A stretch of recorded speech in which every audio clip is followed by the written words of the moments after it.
Alright, spring break 2014. It's 30 degrees outside. Me and the bros are going to make some shooting targets for you guys. The targets are going to be 6 foot high with 2 foot bases. We're going to use 2x4s and 2x2s. You can get that at your local hardware store. You'll need some various nails and carriage bolts. I'll explain that later on in the video. Tools you'll need: skill saw, hammer, drill, air nailer if you got one of those, saw horses. I mean, you can put this stuff together on the back of your truck if you want to. Well, we all know the #1 rule is safety first, so make sure you put on your spectacles and your mechanics wear gloves. And first step we're going to do is cut the 2x2s to 6 foot. We can figure out how to work this fancy tape measure. Here we go. Hold in that thing there, Pop. It only takes a little bit more effort to go first class. Make sure you guys know we're using a DeWalt here. Top of the line.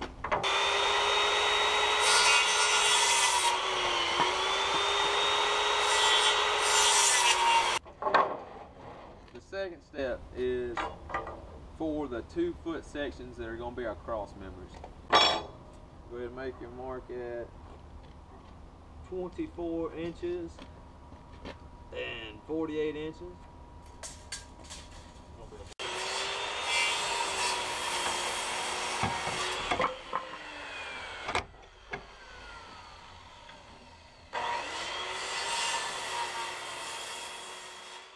Alright, so now we've got 2 6 foot uprights, 4 pieces to do the sandwich at the bottom, the sandwich uprights to the base.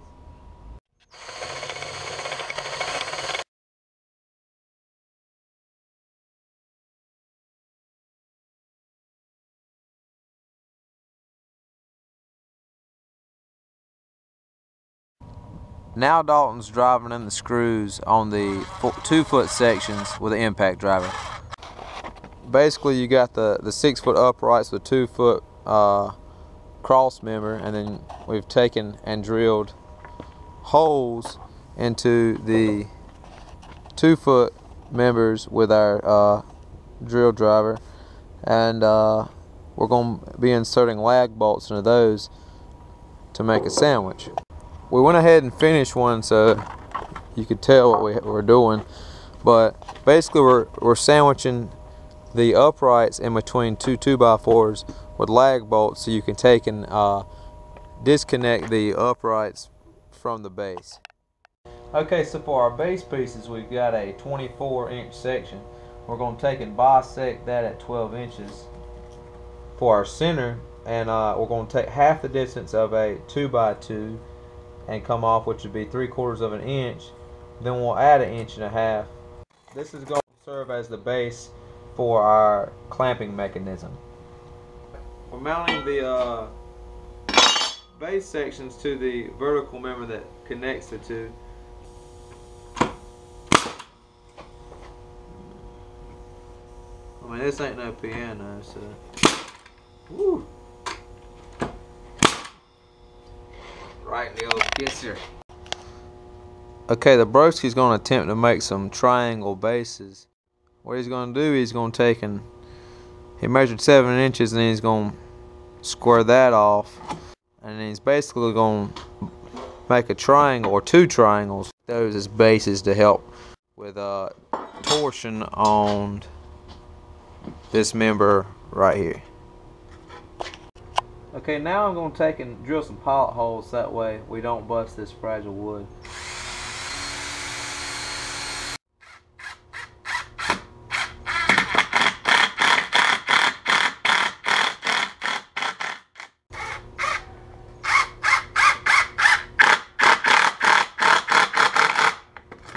Oh yeah, she's solid.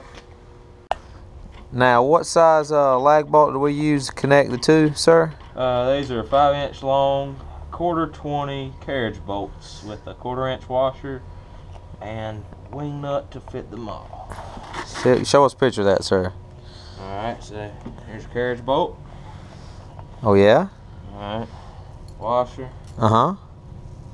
Just the old wing nut. Old wing nut. Old wing. Alright. Send it home, man.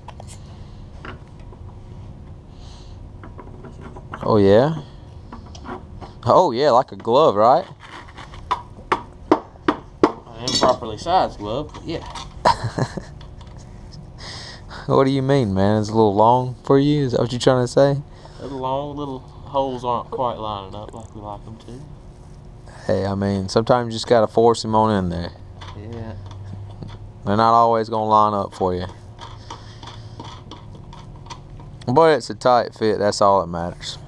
Well, that's our final product. I mean, you can take and what we plan on doing is taking stapling some cardboard or pasteboard, whatever you have, to the other side of it, and then stapling our IDPA targets or whatever we decide to hang up there on it.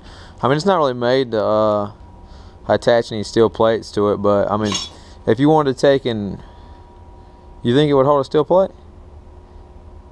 It probably would hold a steel plate. And I'm sure if you wanted to sub out your 2x2s with 2x4s, it would definitely hold a steel plate. But anyways, yeah, I don't know how much we had tied up in these. No more than $20, I'd say.